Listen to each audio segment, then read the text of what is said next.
Hello everyone, welcome to Honara's Arts and Lifestyle channel.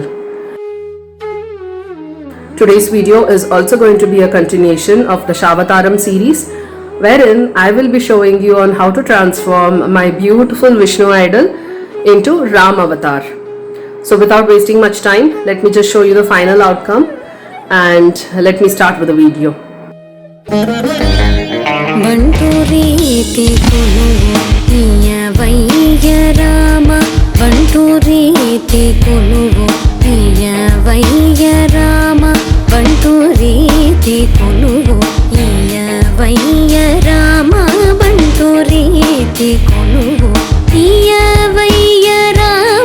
బంటూరీతి కొలువు ఇయ వయ్య రామ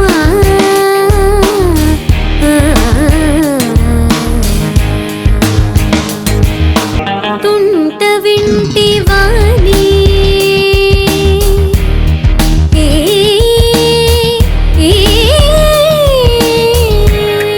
తుంట వింటి వాణి మొదలైన తుంట వింటి వాణి మొదలైన తుంట వింటి వాణి మొదలైన మదనుల గొట్టి నేల గులజేయు నిజ తుంట వింటి వాణి మొదలైన మదనుల గొట్టి నేల గులజేయు నిజ బంటూరీతి కొలువు ఇయ వయ్య రామ బంటూరీతి కొలువు ఇయ వయ్య రామ రామ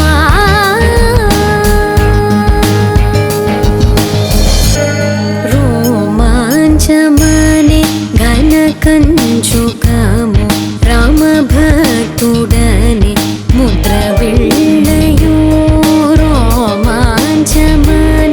ఘన కంచుకము రామ భక్తుడని ముద్ర బిళ్ళయు రామనామమనే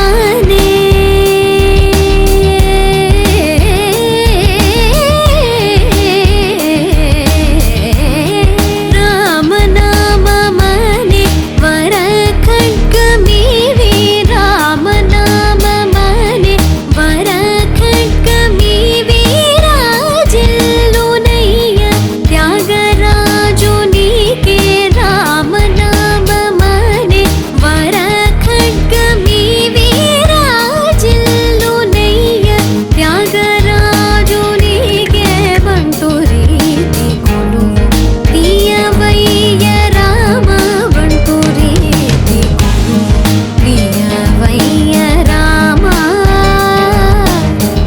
రామ రామ రామ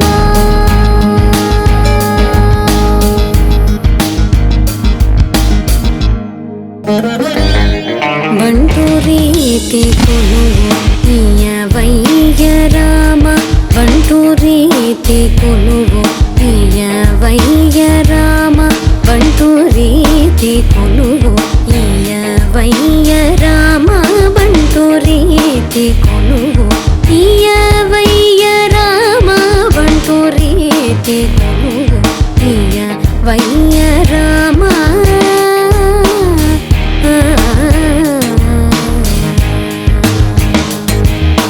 తుంట వింటి వాణి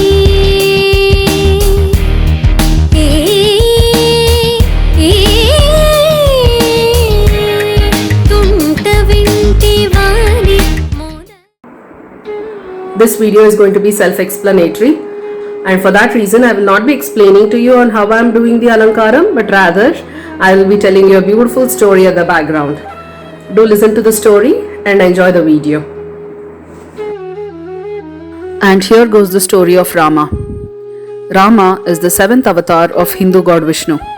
His adventures include the slaying of the demon king Ravana, which is recounted in the Vana Parva of the Mahabharata and in the Ramayana, the oldest Sanskrit epic, written sometime in the 5th century BC but with some later additions.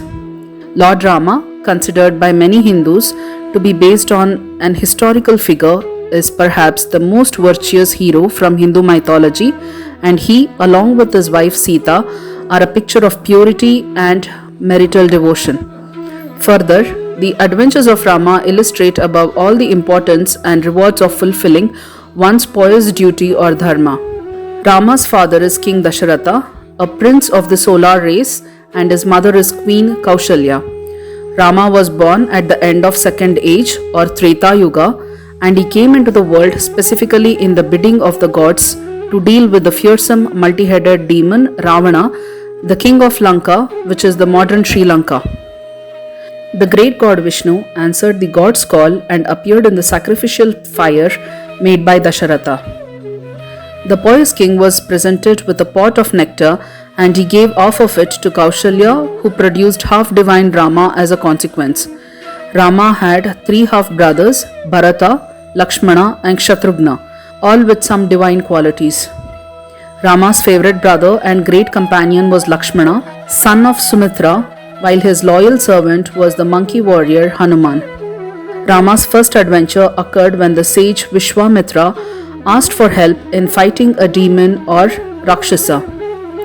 Rama and Lakshmana, leaving their childhood home at Ayodhya, capital of the northern kingdom of Kaushalya, followed Vishwamitra to his home and there killed Taraka, a terrible female demon.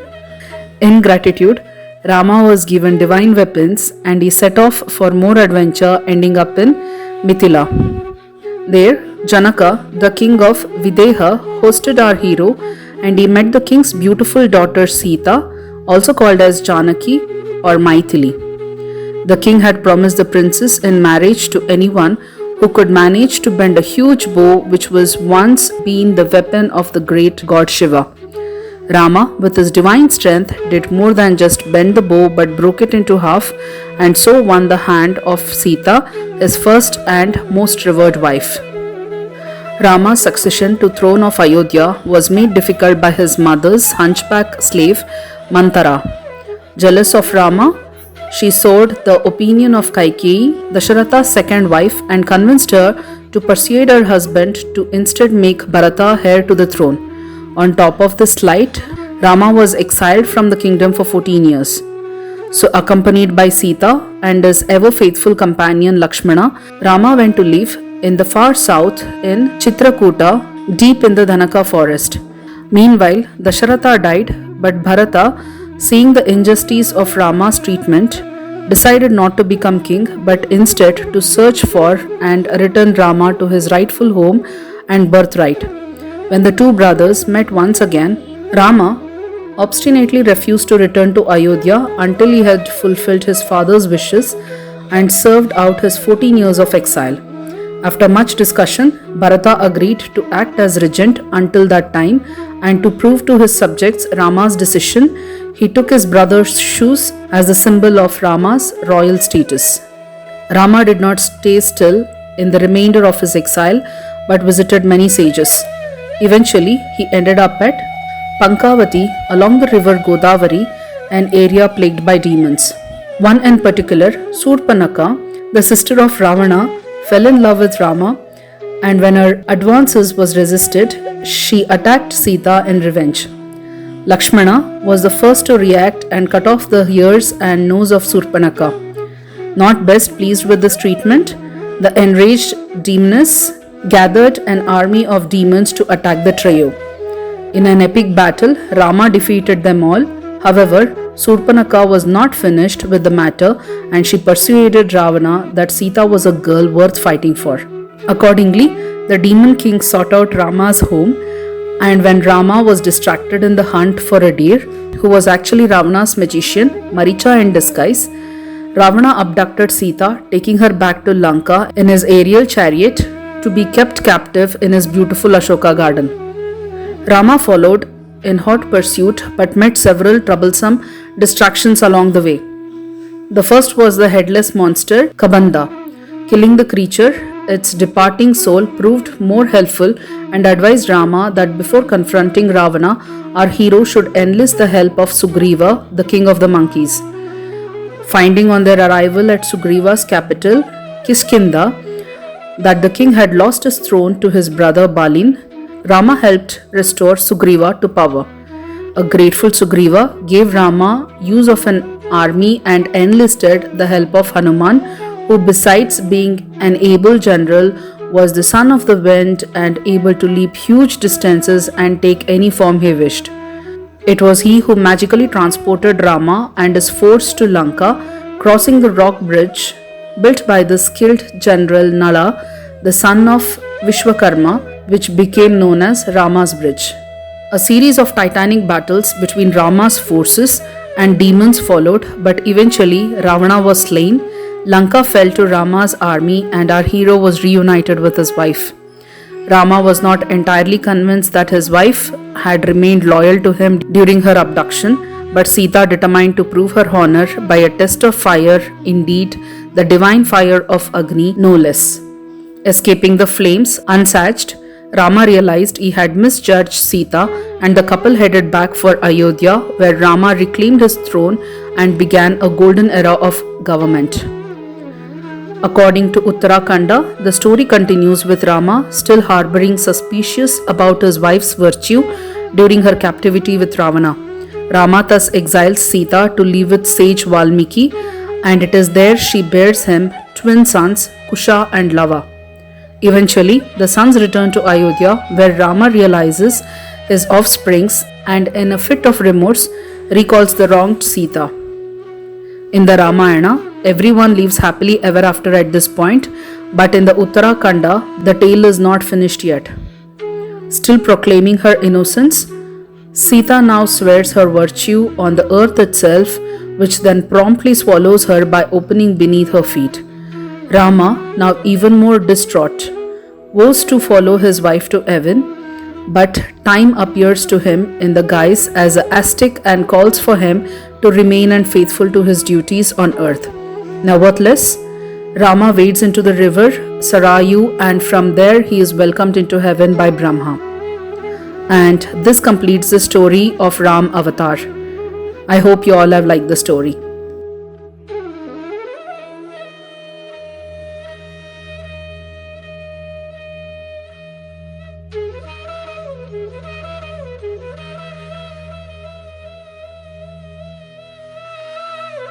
So I hope you all have liked this video. If so, please click on the like button and subscribe to my channel, and don't forget to click on the bell icon to get automatic notifications every time I release a new video. Thank you.